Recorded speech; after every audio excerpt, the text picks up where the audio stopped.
ምሳሌዎች እየነገርኩሽ ነው የምንሄደው። እሺ እኔ አንድ ወዳጅ ነበረኝ እና 4 ጓደኛሞች ናቸው። ከብዙ ዓመት በፊት ነው። 4ቱም የቢዝነስ ሰዎች ናቸው እና 3ቱ በጣም ሰክሰስፉል ሆነዋል። አዳዲስ ስራ ይጀምራሉ። ግሮሰሪ፣ ሌላ በላዩ ይጨምራሉ። ከ4ቱ ግን አንዱ ይታገላል። አንድ ጋራጅ ይከፍላል፣ አንድ ጊዜ ብረት ቤት ይከፍታል፣ ይከስራል፣ ምን ይላል እና አንድ ቀን አገኘሁት። ሳገኘው እንዴት ነው ስራ አልኩት። ጥሩ ነው አለኝ። ጥሩ ነው። ከዛ የጓደኞቹንም አነሳና ያቺ የተረገመችዋን በለስ ታውቃታለህ አለኝ። ጌታ የረገማት በለስ። አዎ አልኩት። እሷ በለስ እኮ ማለት እኔ ነኝ አለኝ። ምን አልኩት? እሷ በለስ አይሆንልኝም እኮ አላፈራም አለ። ተመልከታቸው፣ እነሱ ተሳክቶላቸዋል፣ እኔ ግን አይሆንልኝም፣ አይሳካልኝም አለ። ከዛ እንደሱማ ማለት አትችልም፣ ልክ አይደለም ብዬ ትንሽ እንዲህ አይነት ያሉ ሰዎች ላይ ደግሞ መከራከር አትችልም፣ ግን እንደሱ አይደለም አልኩት እና ትንሽ ምለውን ብዬው ተለያየን። አይ ቲንክ ከ7 ዓመት ነው እንዲህ በኋላ አገኘሁት። the same person ቦሌ ጫፉ ላይ ነው ያገኘሁት። የመጨረሻ ሌተስት መኪና ይዟል። ሌተስት ላንድ ክሩዘር ይዟል። ከዛ ሰላም አለኝ። በጣም ደስተኛ ነው። በጣም ደስ ብሎታል። ከዛ እንዴት ነው ስራ አልኩት። አንድ የውጭ ሀገር ካምፓኒ መጥቶ እኔን ወኪላቸው አድርገውኛል እና በጣም ብሌስድ አለ። አሁን ይኸውልህ ባለፈው ሳምንት ስብሰባ ነበረ። ይሄ መኪና እኮ ብቻ አይደለም አዲስ BMW ጊፍት ሰጡኛል። የት ነው የምትኖረው አልኩት። ወሎ ሰፈር ነው የምኖረው። ግራውንድ +5 ቤት ሰርቻለሁ አለ እና አንዱ ላይ እኖርበታለሁ፣ ሌላውን አከራይቼዋለሁ። የሚገርም ነው። ዋው በጣም ደስ ይላል አልኩት። ፎቅ ደግሞ እኮ ሰርቻለሁ አለኝ። አሁን እኔ በለሷን አስተውሻታለሁ ግን አላነሳሁበትም። ከዛ ግን እየተገረምኩ እያየሁት እዛ ጋራጅ ትንሽ ከፍቶ ሲታገል የነበረው ከዛ አሁን ደግሞ ተለውጦ የሚፈልገው ነገር ሁሉ ሆኖለት ቤቱ ኢማጂን ግራውንድ +5 ቢልዲንግ ነው እና ከላይ ይኖራል። ሌላውን አከራይቶ ሌላ ህንፃ አለው፣ መኪናዎች አሉት። ገንዘቡ ጊዜ ይለውጣል። ጊዜ ይለውጣል። አሁን ከተመልካቾቻችን አንዳንዶቹ ኑሯቸው የማይለውጥ ይመስላቸዋል። ማለት የተረገሙ ያህል ጓደኞቿ ያድጋሉ። የእሱ ጓደኞች አብረው የተማሩት ሌላ ቦታ ናቸው። እሱ አይንቀሳቀስም እና እኔማ እንደው የማይሆን ነገር ነው የማለት ነገር ይሰማቸዋል። ጊዜ ግን ይለውጣል። ጊቭ ኢት ታይም፣ ጊዜ ስጭው። ጊዜ ይለውጣል ስንል ፈጣሪ ነው የሚለውጠው፣ የሚያደርገው እግዚአብሔር ነው። ግን በጊዜ ሂደት ውስጥ ግን ሰዎች ኑሯቸው ይለወጣል። ያን ያህል ተረግም ያለው እስኪሉ ድረስ የተመረሩበት ኑሮ እና የተሰማቸው የመበለጥ ስሜት ተስተካክሎ ሌላ ጊዜ ስታገኛቸው ተለውጠው ታገኛቸዋለሽ። ይህም ማለታችን ነው። ጊዜ የልብን መሻት ይሰጣል። አሁን ደግሞ ለዚህ አንድ ምሳሌ ልንገርሽ። ዋሽንግተን ዲሲ ነው ቦታው እና ለሆነ ፕሮግራም ሄጄ ከዓመታት በፊት ነው። አንድ በጣም ጥሩ ልጅ አገኘሁ እና እሱና ሚስቱ በዛ ቸርች አካባቢ ያገለግላሉ። በጣም ይዘምራል ልጁ። የሚገርም ወርሺፕ ሊደርስ የሚባለው የሚገርም ድምፅ አለው። ሚስቱ ሆስተስ ነበረች። በጣም ይዋደዳሉ። የማይለያዩ ባልና ሚስቶች ናቸው። በጣም ነው የሚዋደዱት። አገኘኋቸው። አሁን ወደ ቤታቸው ይዘውኝ ይሄዳሉ። ራት ጋብዘውኝ ወደ ቤታቸው እየሄድን እኔ መጠየቅ ባልና ሚስቶችን እፈራለሁ። ልጆች አላቸው ወይ ብዬ አልልም። ምናልባት ከሌላቸው ቅር ሊላቸው ስለሚችል አልጠይቅም። ግን ወደ ቤት ልንገባ አካባቢ 8 ዓመት እንደሆናቸው ከተጋቡ ነገሩኝ።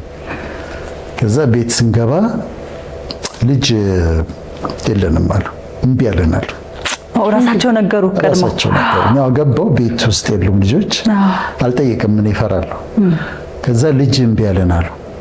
ዘመን ሞከራቸው አልኳቸው። ያው መንፈሳዊ አለ፣ ጸሎቱ አለ፣ ከዛ ሕክምናው አለ። አሜሪካ ነው ያሉት ቦታ። ሁሉንም ነገር ሞክረዋል። የሚሞከረውን ነገር በሙሉ ሞክረው ጊቭ አፕ አድርገዋል።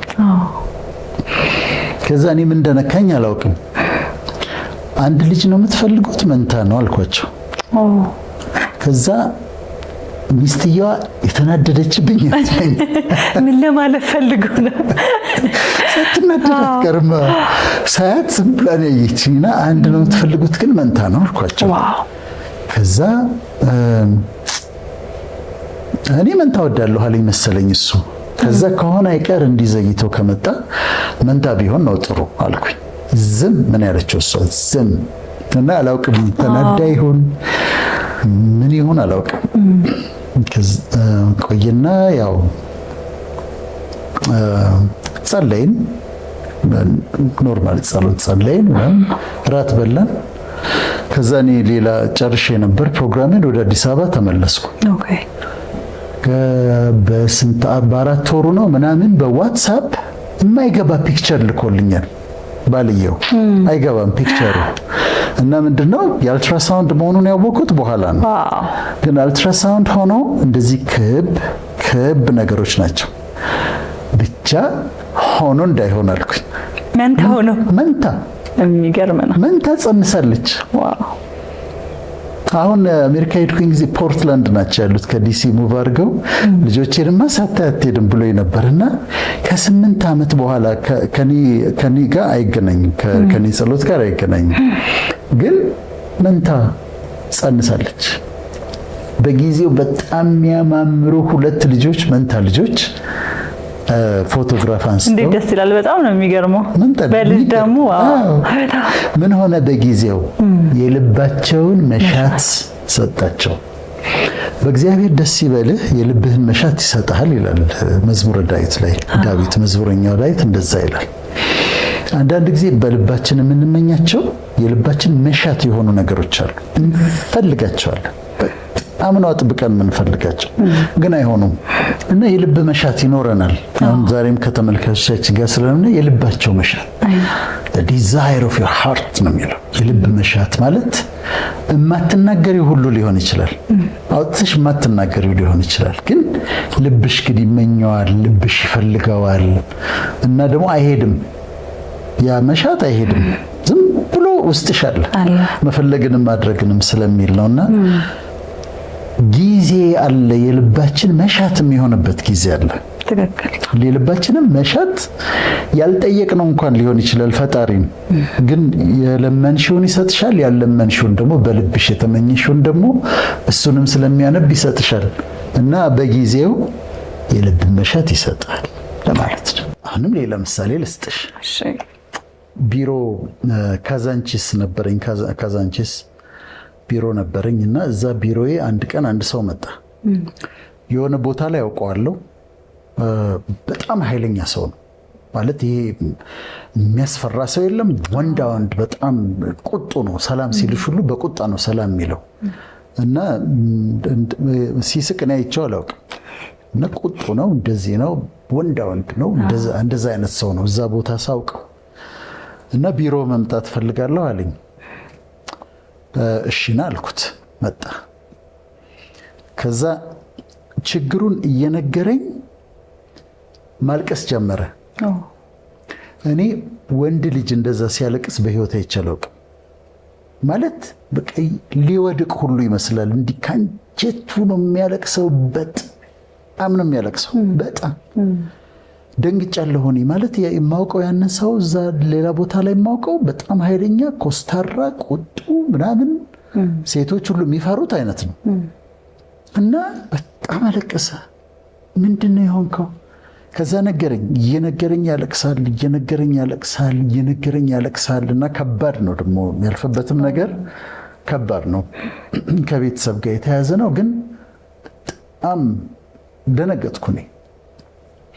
ከዛ ወራሁት፣ የምሰጠውን ምክር መከርኩት፣ ካንስል አደረግኩት፣ ተለያየን። ከዛ በኋላ አላገኘሁት። ከዛ በኋላ ያገኘሁት አሜሪካ ነው። አሜሪካ ሳገኘው በጣም ተለውጧል። ሌላ ሰው ነው የሚመስለው። ይስቃል፣ ደስተኛ ነው በጣም። እንደዛ ሆኖ አገኘሁት። ከዛ እኔ እኮ የዛ ጊዜ እኮ በጣም ደንግጬ ነበር አልኩት። ቢሮ የመጣህ ጊዜ እና ደንግጬ ነበር አልኩት። አዎ ቢሮ እኮ የመጣው ጊዜ ብሎ ለምን እንደመጣ ለማስታወስ ሞከረ። ረስቶታል። ዋው ረስቶታል።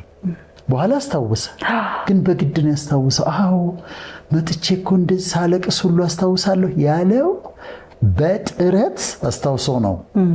ለምን ረስቶታል? መከራ ውስጥ ትሆኛለሽ። ማትወጃቸው ወራቶች አሉ፣ ደስ የማያሰኙሽ ጊዜዎች አሉ። ጊዜው ሲመጣና መከራው ሲያልፍ ግን ተረሾልሽ። በደንብ የኔ ምሳሌ ደግሞ ልንገርሽ። እሺ ከሕክምና ጨርሼ ሜዲካል ዶክተር እንደሆንኩ ብዙዎቻችን የምንመኘው መሰለሽ ዩኤስኤምኤል የሚባል የአሜሪካ ፈተና አለ እና እሱን መውሰድ፣ አሜሪካ መሄድ፣ እዛ ስፔሻላይዝ ማድረግ። እኔም ጓደኞቼም እንደዛ እንመኛለን በሰዓቱ። እና ግራጁዌት እንዳረግኩ የሆነ ግብዣ መጣልኝና አሜሪካን ኤምባሲ ገባ። አሜሪካን ኤምባሲ ስገባ ቪዛ እንዲሰጡኝ ኢንተርቪው ያደረገችኝ ፈረንጅ ነች፣ ነጭ አሜሪካዊት ነች። ካውንስለሯ መከረችኝ ምክር። ዶክተር በሀገርህ ጠንክረህ ስራ አለች። ያው ቪዛውን እየከለከለችኝ ማለት ነው። ጠንክረህ ስራ። እኔ አሁን መከልከሉን ምክሩን ምን አመጣው ብዬ ከዛ በሽታ ወጣሁ። አሁን እንትን መከልከሏ ብቻ አይደለም ምክሯ እናደኛል። ከዛ ለካ የዛ ጊዜ ምን ሆኗል መሰለሽ ፕሚር፣ በጊዜ የነበረው መንግስት ዶክተሮች በብዛት ስለሚሄዱ ከሀገር ውጭ ያስተማራቸው መንግስት ያስተማራቸው በነፃ ያስተማራቸው ዶክተሮች ወደ ውጭ እየሄዱ ስለሚቀሩ፣ ለምሳሌ አሁን ዲሲ አካባቢ ያሉ ኢትዮጵያኖች ዶክተሮች እዚህ የተማሩ ቁጥር በጣም ብዙ ነው። ሺካጎ አካባቢ በጣም ብዙ ነው። እሱን ለመከልከል በጓሮ ሄዶ መንግስት ለዶክተሮች ቪዛ አትስጡብን ብሎ አመልክቷል። ስለዚህ ለእኛ ይሰጡም ነበረ። ስምምነት አላቸው። ብሬን ድሬን የሚባለው አለ አይደለም? ይሄ ብሬን ድሬን ነው። ብዙኛ ወጪ አውጥተን ያስተማርናቸው ዶክተሮች ናቸው። እዛ ኑሮ የተሻለ ስላለ እዛ እየሄዱ እየቀሩብን ነው ብለው አናግረዋቸው። ከዛ ስለዚህ ምን ሆነ ማለት ነው? ያሰብኩት ነገር በሩ ተዘጋ። ከምክር ጋር ተዘጋ። አሁን ይሄ ተዘጋ። ከዛ ከ4 ዓመት በኋላ ነው እኔ በኢሚግራንት ቪዛ ባለፈው ሳምንት ስንል እንደነበረው በትዳር በኢሚግራንት ቪዛ የሄድኩት ከ4 ዓመት በኋላ ነው። ከዛ ግሪን ካርድ አገኘው። ከዛ አሜሪካን ፓስፖርት አገኘው፣ ዜግነቱን አገኘው። በዛ ሰዓት ግን ተዘግቶ ነበር። አንዳንድ በሮች ለጥቅማችን ተብለው የሚዘጉ በሮች አሉ። እኔ በዛ ሰዓት ብሄድ ኖሮ ምን አይነት ህይወት ውስጥ ነበር መሰለሽ የነበርኩት? ልክ በዛ ሰዓት የምጠጣበት፣ የማጨስበት፣ የምቅምበት፣ በቃ ወጣት ነኝ ብዬ እንደፈለኩኝ የመሆንበት ናይት ክለብ ምናምን የሚሄድበት ጊዜ ላይ ነበርኩኝ። ልክ በዛ ሰዓት በጠየቁበት ሰዓት ምናልባት በዛ ሰዓት ብሄድ ለእኔ ጥፋት ነበር የሚሆነው። ተዘጋ። በጊዜው በክብር ያደርገዋል። አሁን እኔ በጊዜው ሲሄድ የስራ ፈቃድ መጠየቅ አልነበረብኝም። መንግስት በፖሊስ ደብድቦኝ እንደዚህ ብዬ ለፋይል ማድረግ አልነበረብኝም። ምናምን በገባው በወሩ መኖሪያ ፈቃድ የላኩልኝ። ከዛ ደግሞ እንደዚህ ጊዜ ስጪው፣ የምትፈልጊው በር በጊዜው ይከፈታል። ሲከፈት ግን በክብር ነው የሚሆነው። በክብር ነው የሚከፍትልሽ እንግዲህ ፈጣሪ ማለት ነው። ስለዚህ በጊዜ በር ይከፈታል። አንድ ጊዜ ለእኔ በጣም ከባድ ጊዜ የነበረው ቤተክርስቲያን አካባቢ ነበርኩና የሆኑ ግሩፕ ተነሱብኝ። ይሄ የተደራጀ እነሱም ራሳቸው የቤተክርስቲያን አገልጋዮች ናቸው፣ ግን ተደራጅተው ተነሱ ከውስጥም ከውጭ ምናምን። አንዱ የአሜሪካ ያሉኝን ፕሮግራሞች ይታገላል፣ አንዱ ኢትዮጵያ ውስጥ ያለውን ይታገላል፣ አንዱ በመጽሔት አንዱ በምን ለምን በቃ እንዲሁ ምንም እኔ የማስታውሰው ያደረኩት ነገር የለም። ግን አንዳንዴ ሰዎች ያለ ምክንያት ይነሱብሻል። በአጋጣሚ እኔ ዩኒቨርሲቲ የምገባበት እነዛን ማስተርሶችን የምሰራበት ጊዜ ስለነበር እንዳለ ሁሉንም ኢግኖር አድርጌ ከቤተክርስቲያን አካባቢ መርቄ ዩኒቨርሲቲ ገባሁ እና በቃ አካዳሚክ ዓለም ውስጥ ገባሁ። ብዬ ትምህርቴን መማር ሳይኮሎጂውን፣ ቲዮሎጂውን ምናምን መማር ጀመርኩኝ። ከዛ ከባድ ነበር ዘመቻው፣ በጣም ከባድ ነበር። አሁን ትምህርቴን ተማርኩ፣ ጨረስኩ። 3 ማስተርሶች ሰራው። ከዛ ኦልሞስት ረስቻቸዋለሁ። ይሄ የዩኒቨርሲቲው ዓለም ደግሞ የራሱ ዓለም ስለሆነ ይዝሻል፣ ሐሳብሽን ይይዛልና በኋላ ቆየሁና አሰብኳቸው። ግሩፑን አሰብኩት። ግሩፑን ሳስበው የሚገርምሽ ነገር አንዳንዶቹ በህይወት የሉም፣ ጭራሽ በህይወት የሉም። አንዳንዶቹ ከዛ አካባቢ ምንም የሉም፣ ከአካባቢው የሉም ጭራሽ። ይሄ ኢንፍሉዌንሳቸው የለም። መድረክ ላይ የነበሩ መድረክ ላይ የሉም። ፖዚሽን የነበራቸው ሁሉም ነው የምልሽ፣ ሁሉም። ከዛ በጣም ገረመኝና አንድ መዝሙረኛው ዳዊት ያለው ቃል ነበረ። ኃጥእን እንደ ሊባኖስ ዝግባ ለምልሞ አየሁት ይላል። ኃጢአተኛውን እንደ ሊባኖስ ዝግባ ለምልሞ አየሁት ይላል። ስመለስ ግን አጣሁት ይላል። እንደ ዛፍ እኮ ያደገውን ነገር ነው። ዛፍን ኢማጂን አድርጊና ስመለስ ግን አጣሁት ይልና ፈለግኩት ይላል፣ አላገኘሁትም ማለት በጣም ፓወርፉል ይሆናሉ ጠላቶችሽ። የሚነሱብሽ ሰዎች እንደ ዛፍ እንደ ዝግባ ትልቅ ይሆናሉ። ጊዜ ስጫቸው። ከጊዜ በኋላ ስትመለሺ የሉም፣ ዛፉ የለም። የት አሉ ብለሽ ብትፈልጊያቸው አታገኛቸው። በዛ ሰዓት ግን አትዋጊያቸው። በዛ ሰዓት መልስ አትስጫቸው። በዛ ሰዓት እነሱ የሚያደርጉትን ነገር ለማድረግ አትሞክሪ። የሚሰድቡሽ ከሆነ መልሰሽ አትስደቢያቸው። ክፉ ጽሑፍ የሚጽፉብሽ ከሆነ መልሰሽ ክፉ ጽሑፍ አትጻፊባቸው። አንቺ ለፈጣሪ ስጪና መንገድሽን ሂጂ። ከተወሰነ ጊዜ በኋላ ዞር ብለሽ ፈልጊያቸው፣ የሉም። አጣሁት ይላል፣ እንደውም ፈለግኩት የለም አለ፣ አጣሁት ይላልና ጊዜ ተቃዋሚዎችን ጸጥ ያሰኛል ወይም ዞር ያረጋቸዋል ማለት ነው።